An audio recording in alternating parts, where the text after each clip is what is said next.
there were good aspirations and wicked sense of achievement.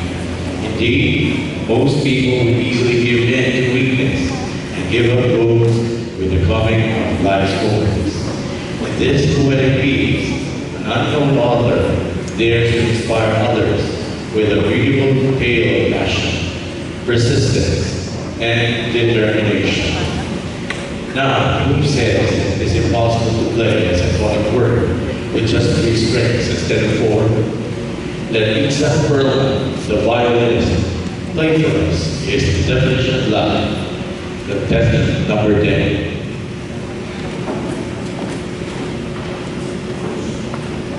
Xenna Rivera, the violinist, author unknown.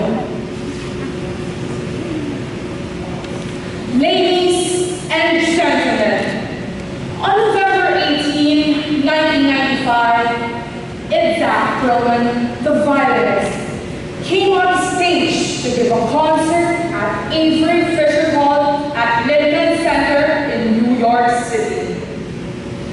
If you have ever been to an Itzhak concert, you know that getting on stage is no small achievement for the violinist. He was stricken with polio as a child, and so he has braces on both legs and walks with the aid of 2 crutches. To see him that evening walk across the stage 1 step at a time, painfully and slowly, was an almost pitiable sight. He walked painfully, yet majestically, until he reached his chair. Then he sat down slowly, put his crutches on the floor, undid the clasp on his legs, tucked 1 foot back, and extended the other foot forward. Then he bent down to pick up the violin and put it under his chin.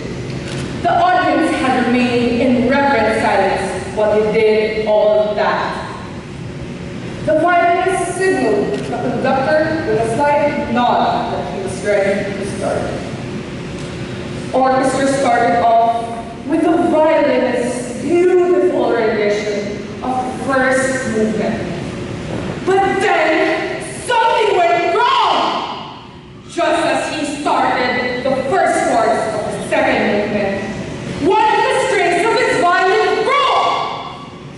Everyone heard the unmistakable snap, and the growing suspense filled the audience. There was no mistaking what Itzhak had to do. He just had to get up, put back the clasp on his legs, pick up his crutches, and limp his way off the stage to find another violin. But he didn't! Instead, he waited for a moment, closed his eyes, and signaled the conductor to begin anew.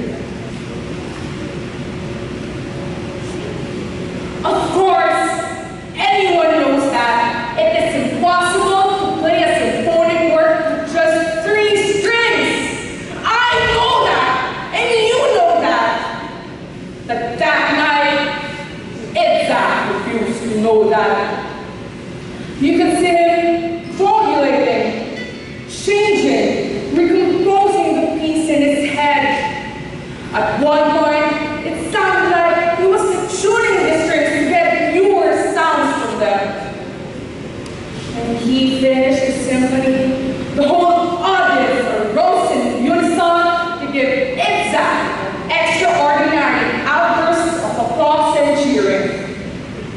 This spontaneous standing ovation and wild applause lasted for a full 10 minutes. Acknowledging all the style acclamation, Itzhak, with a wave of his hand, threw kisses to the 4 corners of the auditorium. Then he raised his bow to quiet the audience, for he had something to say.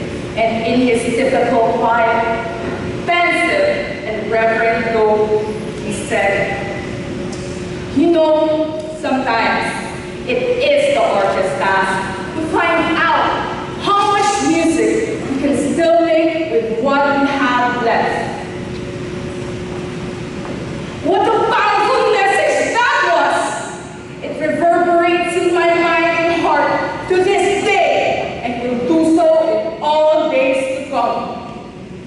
Perhaps that is the definition of life, not just for artists, but for all of us.